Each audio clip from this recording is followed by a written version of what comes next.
Voici, oh qu'il est doux, qu'il est agréable pour des frères de demeurer ensemble. Je suis en effet dans la joie quand on me dit « Allons à la maison de l'Éternel ». Il y a en effet une chose que je désire ardemment, une chose que je demande à l'Éternel, c'est de pouvoir habiter chaque jour dans la maison de l'Éternel pour admirer la magnificence de sa gloire et pour contempler son temple. Ô Éternel, combien j'aime ta maison, le lieu où ta gloire habite. Nous vous souhaitons bienvenue parmi nous, l'église du Nazaréen de Cayenne, Bocade, ainsi que son pasteur, le révérend Ménard Jean Elissoir, vous souhaite bienvenue. Et ensemble, nous allons vous inviter à rentrer dans la présence du Père, dans l'intimité du Roi des Rois. J'ai en effet eu l'occasion de le dire, et aujourd'hui à nouveau, je me fais un plaisir de vous le répéter. Comme l'apôtre Pierre nous l'a si bien dit dans son épître, au chapitre 2, le verset 12, « Voilà pourquoi je prendrai le soin de vous rappeler ces choses. Bien que vous les sachiez et que vous soyez affermis dans la vérité présente. » La venue de Jésus ne consistait pas seulement à mourir sur la croix pour nous sauver. L'un des objectifs de sa venue était de nous accorder un plein accès dans la présence du Père. Nous lisons en effet dans Matthieu chapitre 27, le verset 51, « Et voici que le voile du temple se déchira en deux, depuis le haut jusqu'en bas. La terre trembla, les rochers se fendirent. » Ainsi, par sa mort, Jésus nous garantit l'accès dans l'intimité de Dieu.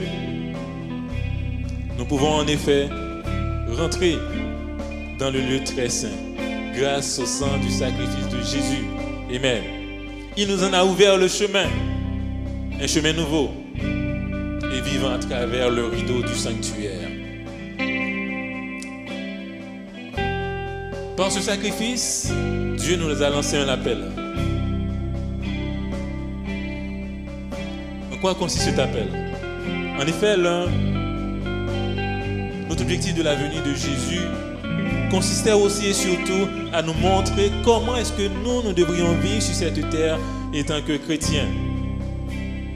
En disant cela, je comprends mieux les propos de Jésus lorsqu'il confessa « Voici, ô Père, je viens pour accomplir ta volonté et ta volonté seule. » Je comprends en effet que Dieu a voulu faire de Jésus-Christ notre grand frère, comme il est dit dans le livre de Romains au chapitre 8, les versets 29 et verset 30. Car ceux qu'il a connus d'avance, il les a aussi prédestinés à être semblables à son Fils, afin que son Fils soit le premier-né entre plusieurs frères. Donc, mes bien-aimés, en se référant à ces deux passages, nous comprenons que le désir de Dieu pour nous est que nous modélions notre vie à la ressemblance de Christ. En effet, Dieu veut que nous soyons semblables à son Fils.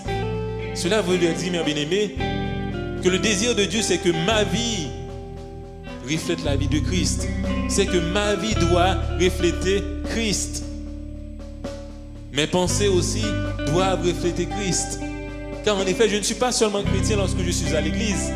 Je ne suis pas seulement chrétien lorsque je suis en public. Mais dans l'intimité de mes pensées, les désirs de mon cœur, ma volonté, mes pensées intimes doivent refléter Christ. Oui, mes bien-aimés, toute ma vie doit être à l'image de Christ et ainsi glorifier Dieu. Philippiens chapitre 4, le verset 8. Oui, mes bien-aimés, le désir de Dieu pour nous, c'est que nous soyons semblables à l'image de son Fils. En d'autres termes, quand Dieu nous regarde, il désire voir Christ au travers de nous. Lorsque Dieu t'entend parler, mon frère, oui, ma soeur, lorsque Dieu t'entend parler, Dieu désire entendre Christ parler au travers de toi. C'est ce que Paul a voulu dire dans son épître aux Colossiens, chapitre 3, le verset 1, où il dit « Ma vie est cachée en Christ ». Vous comprenez ces versets? Ma vie est cachée en Christ. En effet, où il est dit, lorsque on nous regarde, on devait voir Christ au travers de nous, puisque nous sommes cachés derrière Christ. Il n'est plus question de la famille de tel, il n'est plus question de race telle. Non, il est question de Christ, parce que j'ai une nouvelle identité. Je suis quelqu'un de nouveau en Jésus-Christ. Est-ce qu'en ce jour, vous pouvez dire que ma vie est cachée en Christ? Est-ce qu'en ce jour, vous pouvez confesser que votre vie est cachée en Christ? J'aimerais illustrer cette vérité avec vous. Sans doute, chaque jour de votre vie, avant de sortir, vous prenez le temps de vous observer dans un miroir. N'est-ce pas? Vous prenez le temps de vous observer dans un miroir. Alors dites-moi, que voyez-vous lorsque vous vous regardez dans un miroir? Sans doute votre reflet. Mais j'aimerais vous dire en ce jour que Christ doit être notre miroir. Nous devons bâtir les standards de notre vie sur Christ. Les valeurs de notre vie quotidienne doivent être bâties sur Christ, parce que Christ est notre miroir, mes bien-aimés. Et j'aimerais vous dire, au travers de ces paroles, que ce n'est pas la famille à laquelle tu appartiens qui pourrait faire ce travail. Ce n'est pas ton rang social qui pourra faire ce travail. Ce ne sont pas tes diplômes non plus.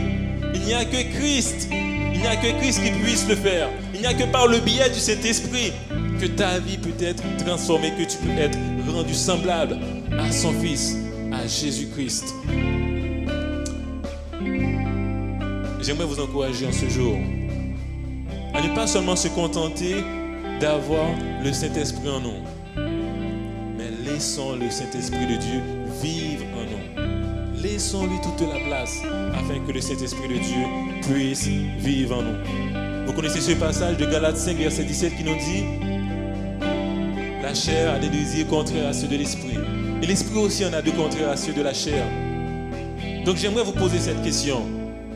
Quels sont les désirs qui vont triompher? Seront-ce les désirs de la chair qui a seulement pour objectif de se plaire à elle-même, ou seront-ce les désirs du Saint-Esprit qui voudrait vous transformer à l'image du Fils?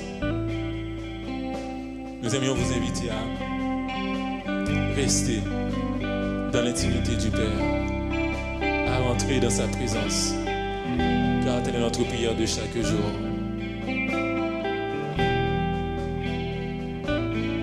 Alléluia. Dans présence au Seigneur.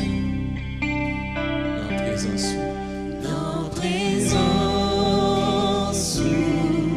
Dans présence. Pas guère plus bon côté pour moi cacher. Dans présence. Dans présence. C'est là moi envie d'éternel aller. Dans présence au Papa. Dans présence. Dans présence. Pas guère plus bon côté pour moi cacher. Dans présence. Dans présence. Dans présence. C'est là moi envie éternel aller. Dans présence au Seigneur. Dans présence. Mon côté pour me cacher. En présence au Seigneur, en présence au Papa, C'est là moi envie éternel aller. en présence au Seigneur, Dans présence. Pas guère plus bon côté pour me cacher. en présence au Seigneur, en présence au Papa, C'est là moi envie éternel aller.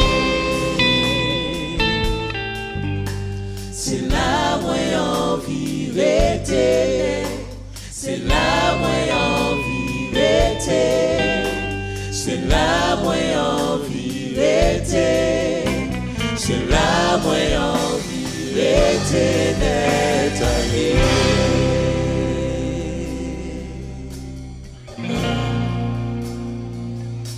Oh oui, Père, demeurer dans ta présence, demeurer tout près de toi, demeurer dans ton intimité. Tel est notre désir. Tel est le cri de mon cœur, Seigneur. Mon âme soupire après toi comme une biche soupire après les courants d'eau, Seigneur. Mon âme soupire après toi, Seigneur.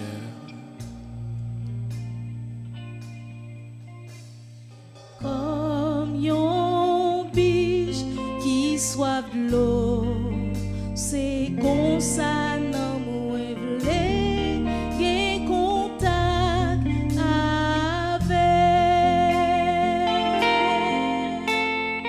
Ou c'est seul désir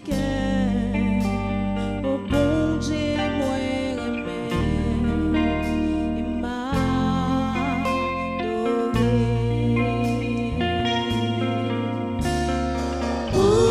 C'est cette force et bouclier,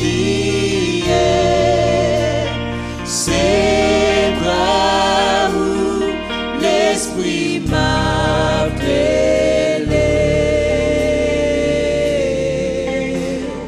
où c'est seul désir au bon Dieu moi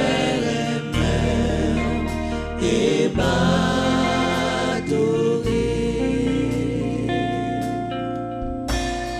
Comme yon biche qui soif d'eau, c'est comme ça non moins vle gen contact avec. Oh, c'est celle désir au bon Dieu moi-même et m'adorer.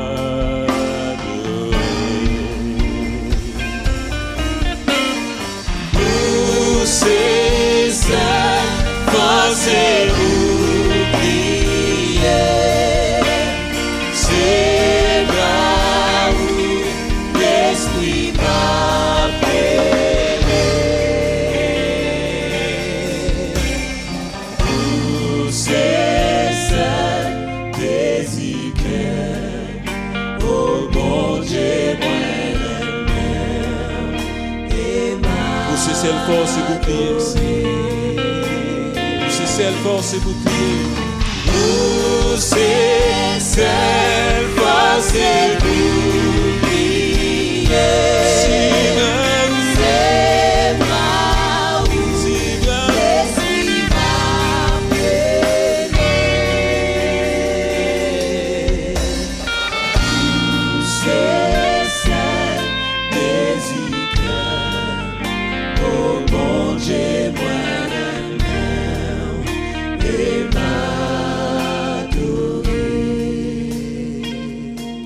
Comme une biche. Comme yon biche qui soif de l'eau, c'est comme ça non moins vle gen contact avec. Ou c'est seul désir au bon Dieu moi remède et m'adorer.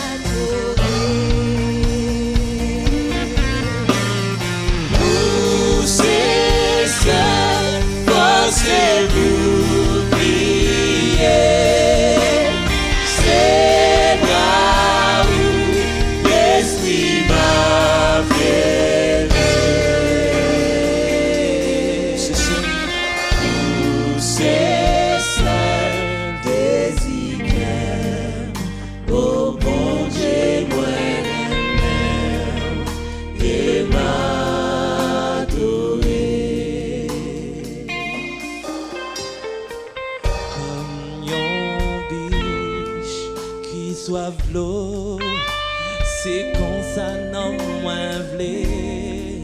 qu'un contact avec. Ou c'est celle des Ikem, au bon Dieu, moi, remeur, et m'a donné. Ou c'est celle, face et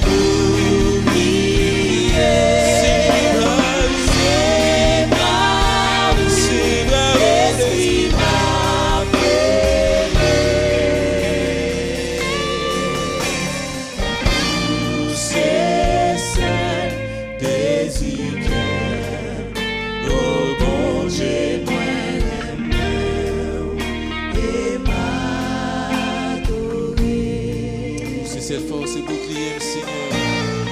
Nous c'est cette force et bouclier, c'est bras où l'Esprit m'a appelé.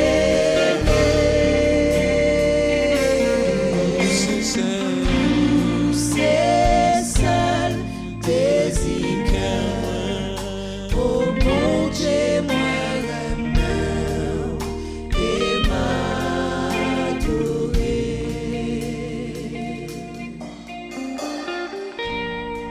L'Éternel est ma lumière et mon salut. De qui aurais-je crainte? L'Éternel est le soutien de ma vie. De qui aurais-je peur? Quand des méchants s'avancent contre moi pour dévorer ma chair, ce sont mes persécuteurs et mes ennemis qui chancellent et tombent. Si une armée se campait contre moi, mon cœur n'aurait aucune crainte. Si une guerre s'élevait contre moi, je serais malgré cela plein de confiance. Je demande à l'Éternel une chose que je désire ardemment. Je voudrais habiter toute ma vie dans la maison de l'Éternel pour contempler la magnificence de l'Éternel et pour admirer son temple. Car il me protégera dans son tabernacle au jour du malheur. Il me cachera sous l'abri de sa tente. Il me lèvera sur un rocher. Et déjà ma tête s'élève sur mes ennemis qui m'entourent. J'offrirai des sacrifices dans sa tente au son de la trompette. Je chanterai, je célébrerai l'Éternel. Éternel, écoute ma voix. Je t'invoque, aie pitié de moi et exauce-moi. Mon cœur dit de ta part, cherche ma face. Je cherche ta face, ô Éternel. Ne me cache point ta face. Ne repousse pas avec colère ton serviteur. Tu es mon secours. Ne me laisse pas.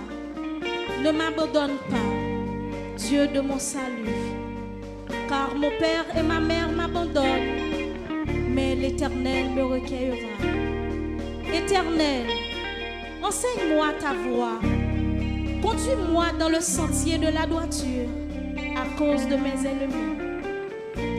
Ne me livre pas au bon plaisir de mes adversaires, car ils s'élèvent contre moi de faux témoins et des gens qui ne respirent que la violence.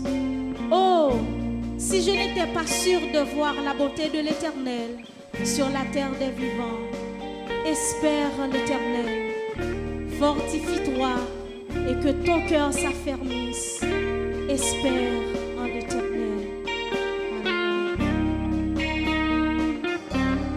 Oh, c'est celle des Ikem. Où c'est celle des Ikem, oh mon Dieu, moi l'aimais et m'adorer. Oh, c'est force et bouclier, Seigneur. Où c'est celle force et bouclier, c'est bras où l'Esprit m'a appelé.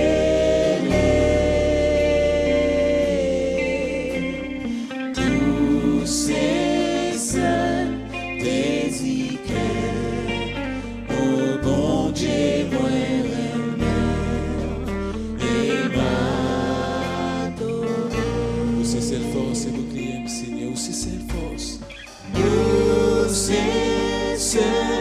force et bouclier. C'est là où l'Esprit m'appelle.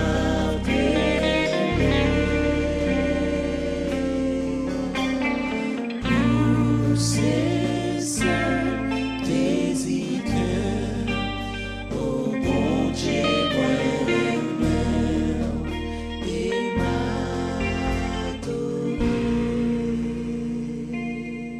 Alléluia. N'est-ce pas merveilleux lorsque nous sommes dans la présence du Père, dans l'intimité du roi des rois? Le psalmiste l'a dit, espère en l'Éternel, fortifie-toi et que ton cœur s'affermisse. Espère en l'Éternel. Vous savez, ce ne sont pas seulement que des paroles. Parce que lorsque nous sommes en Dieu, lorsque nous sommes dans l'intimité du Père, nous avons un avenir assuré. Mais bien-aimé, il est dit dans le livre de Jérémie au chapitre 29, le verset 11, Dieu nous dit ces paroles, car je connais les projets que j'ai formés sur vous, dit l'Éternel. Ce sont des projets de paix et non de malheur. Ce sont des projets de paix. Il faut le confesser sur ta vie, mon frère. Tu dois le confesser sur ta vie, ma soeur. Ce sont des projets de paix et non des projets de malheur, afin de vous donner un avenir certain et de l'espérance. J'aimerais vous le dire en ce jour, Dieu est notre espoir. Il est le Dieu de l'espérance. Peu importe la difficulté ou l'impasse dans laquelle tu te trouves en ce moment, rappelle-toi que telle n'est pas ta destinée. Non, ce n'est pas ta destination finale. Comme l'avait dit un frère un jour, les problèmes ne sont pas l'objectif de ta vie. Non, les problèmes ne sont pas l'objectif de ta vie. Ce sont seulement des opportunités qui vont permettre à la volonté de Dieu de se manifester dans ta vie. Alléluia. Amen. Ce sont des opportunités vous permettant d'atteindre l'objectif suprême de ta vie. J'aimerais en ce jour vous rappeler notre vérité. Sur tous tes problèmes, mon frère, Dieu a mis une date de péremption. Je reprends pour toi. Sur tous tes problèmes, Dieu a mis une date d'expiration. Alléluia. Il y a un jour où tes problèmes cesseront. Parce qu'il a dit, arrêtez et sachez que je suis Dieu. Je domine sur les nations, je domine sur la terre. Donc, mes bien-aimés, nous devons rester en paix. Nous devons placer notre espoir en Dieu et garder la foi. Quelqu'un m'a déjà fait cette remarque. C'est vrai, on nous dit de garder la foi, de rester en paix.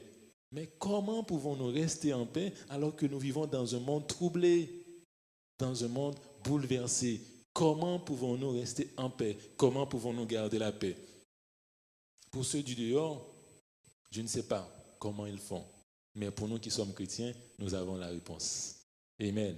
La réponse, en effet, se trouve dans ces paroles que Jésus a prononcées dans le livre de Jean au chapitre 14. Il est dit, « Voici, je vous laisse ma paix. Je vous donne ma paix. » Ce n'est pas une paix préfabriquée, ce n'est pas une paix apportée au bruit des armes, avec la guerre. Non, c'est une paix que Dieu lui-même donne au travers de Jésus-Christ, au travers de son Fils. Donc, mes bien-aimés, nous pouvons rester en paix. Nous pouvons garder la paix de Dieu en nous. En effet, mes bien-aimés, tant que nous demeurons dans l'intimité du Père, alléluia, ou en d'autres termes, tant que nous restons sous l'abri du Très-Haut, nous sommes en sécurité. Il est dit, Dieu est pour nous en effet un refuge et un appui, un secours qui ne manque jamais dans la détresse. J'aimerais aussi vous rappeler en ce jour que Dieu, il est aussi pour nous une haute retraite. Alléluia. Un endroit où l'on peut se cacher. Un endroit où l'on peut se cacher, peu importe ce qui pourrait nous arriver. Et j'aimerais aussi, si vous me le permettez, insister sur ce petit mot combien important pour nous. Il est dit que, Psaume 34, verset 8, « L'ange de l'Éternel campe autour de ceux qui le craignent. » Vous comprenez ce mot, mes bien-aimés? Il est dit, « L'ange de l'Éternel campe autour de ceux qui le craignent. » Alléluia. En fait, ce qui me plaît dans ce passage, il n'est pas dit que l'ange de l'Éternel est devant. Il n'est pas dit non plus que l'ange de l'Éternel est derrière. Il n'est pas non plus dit que l'ange de l'Éternel est à droite ou à gauche, mais il est dit que l'ange de l'Éternel campe autour de ceux qui les craignent. C'est-à-dire, mes bien-aimés, nous sommes environnés des anges du Seigneur.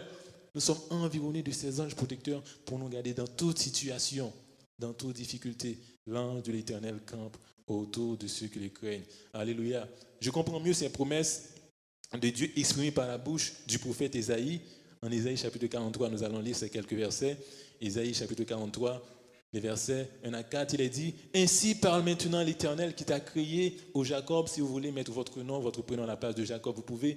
Il a dit « Celui qui t'a formé, ô Israël, ne crains rien car je te rachète, je t'appelle par ton nom. Tu es à moi, tu appartiens à Dieu en ce matin. Si tu traverses les eaux, je serai avec toi et les fleuves ne te submergeront point.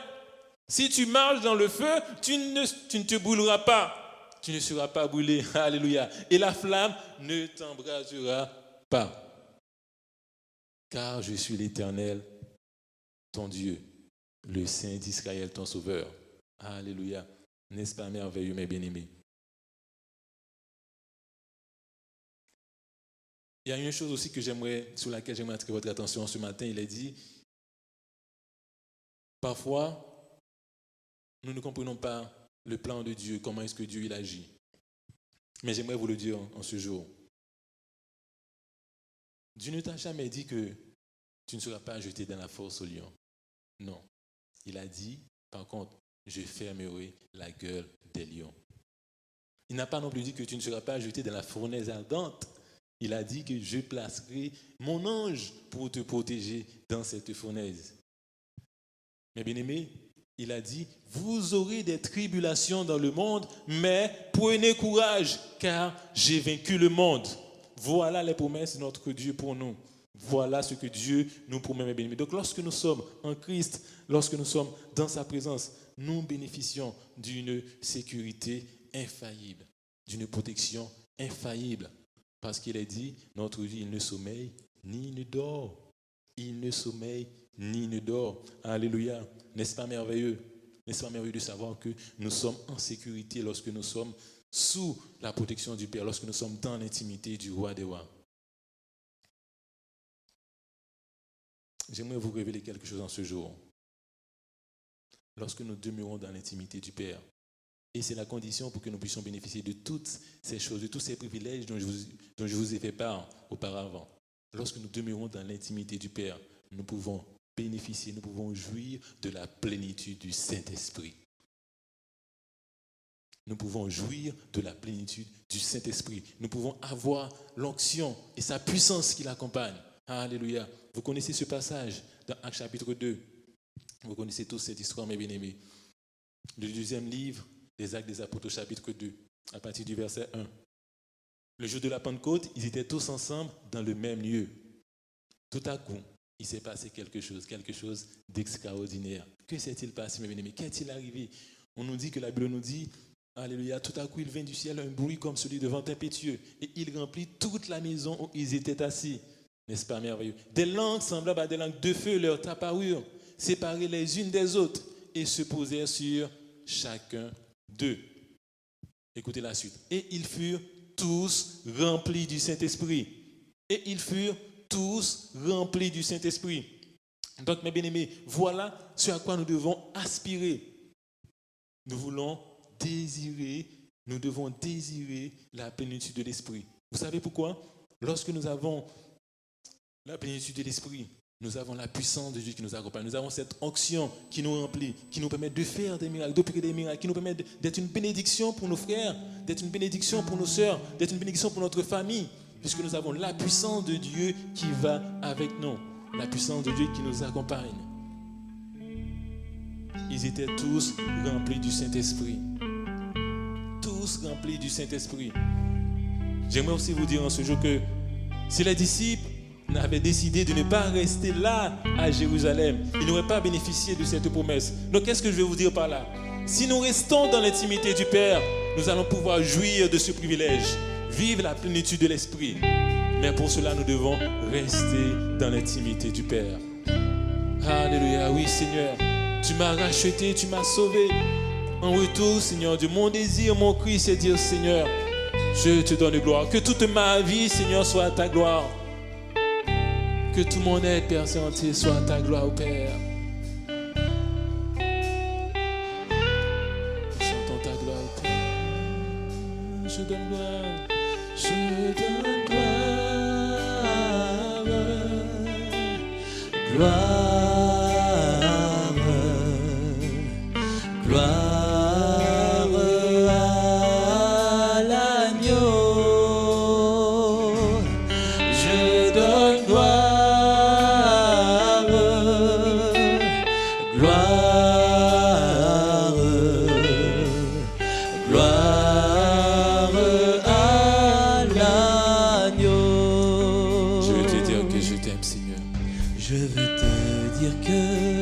t'aime, mon Seigneur, mon Jésus. Dans ton amour suprême, tu as pourvu pour mon salut. Je suis libre, je veux te louer, de tout mon cœur t'adorer. C'est mon désir de me prosterner devant celui qui m'a sauvé. Je donne gloire.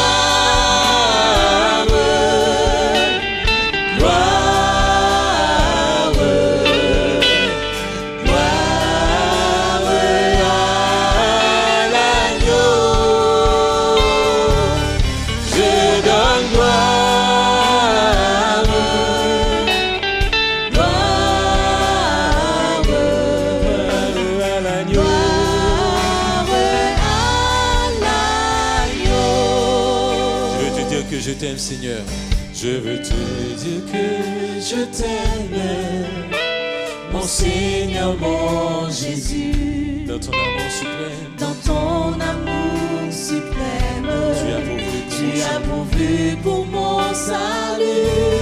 Je suis libre, je veux te louer, de tout mon cœur t'adorer. C'est mon désir de me prosterner devant celui qui m'a sauvé. Je donne gloire, gloire, à toi, gloire à l'agneau. Je donne gloire.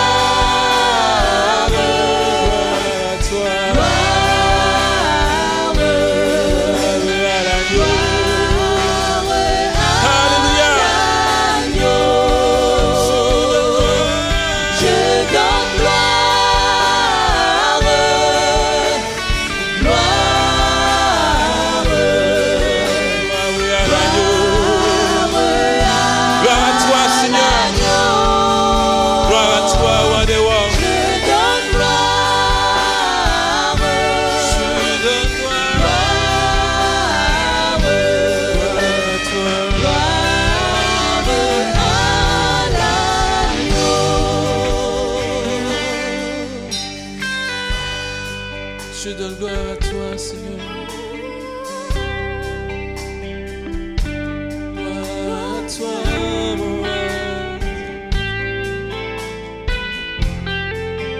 Je donne gloire à toi. Tu as dit gloire.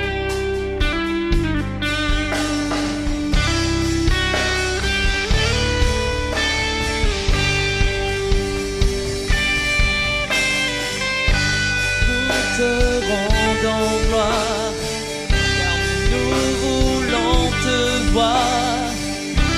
Jésus, Jésus, nous voulons te voir. Nous te rendons gloire, car nous voulons te voir. Jésus, Notre Seigneur, je donne gloire.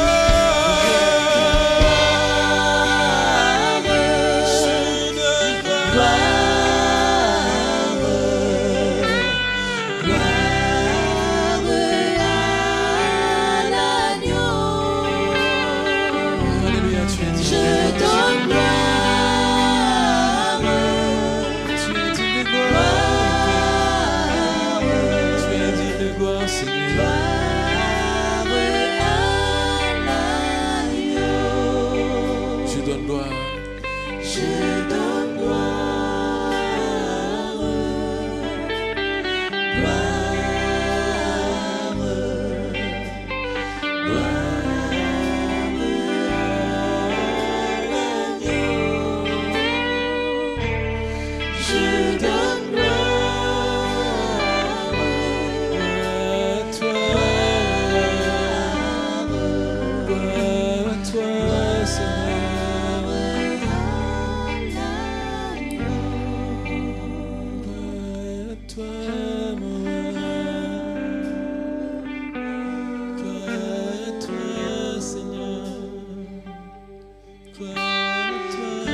toi, Seigneur. Toute la gloire est à toi.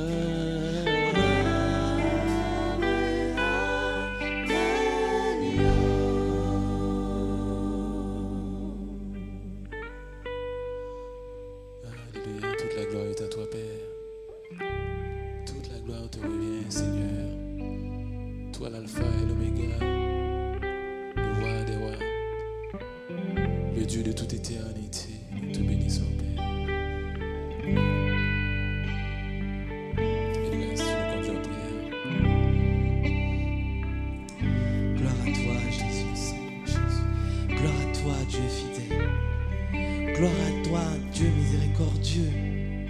Gloire à toi, Seigneur des seigneurs. Gloire à toi, roi des rois. Merci pour tout ce que tu fais. Merci pour tout ce que tu as accompli dans nos vies. Merci au roi des rois. Merci pour toutes les promesses que tu as faites dans nos vies. Merci au Jésus pour tout ce que tu as déjà accompli. Merci pour ce que tu es en train d'accomplir, parce que tu as accompli des merveilles dans nos vies. Merci pour ce que tu vas accomplir. Oui, Seigneur, nous voulons plus de toi dans nos vies. Nous voulons plus de toi dans notre quotidien. Oh Jésus, manifeste-toi, manifeste-toi. Remplis-nous par ton esprit, remplis-nous par ton Saint-Esprit, ô roi des rois. Oh Jésus, même si les tempêtes arrivent, même si les tribulations arrivent, nous savons, ô roi des rois, que nous pouvons compter sur toi, Jésus. Nous savons, ô Jésus, que nous pouvons compter sur toi, ô roi des rois. Merci pour cela, Jésus. Merci au Dieu fidèle. Merci au bon berger. Merci au Jésus-Christ. Oh, merci, oh Jésus, pour tout ce que tu as fait. Merci pour cette parole, Seigneur. Seigneur, merci pour ce moment, ô roi des rois, où tu t'es manifesté. Où tu t'es manifesté, oh Jésus. Nous te rendons gloire. Gloire soit à toi, Jésus. Gloire soit à toi, ô Dieu fidèle. Tu es bon, Seigneur. Manifeste-toi dans notre quotidien. Et que vraiment cette semaine, Seigneur Jésus, dans laquelle nous allons rentrer, tu puisses encore te manifester. Que nous puissions vivre des miracles dans notre quotidien. Merci, ô Jésus. Tu es bon, Seigneur. Tu mérites toute la gloire. Sois élevé, Jésus. Sois exalté, ô roi des rois. Alléluia.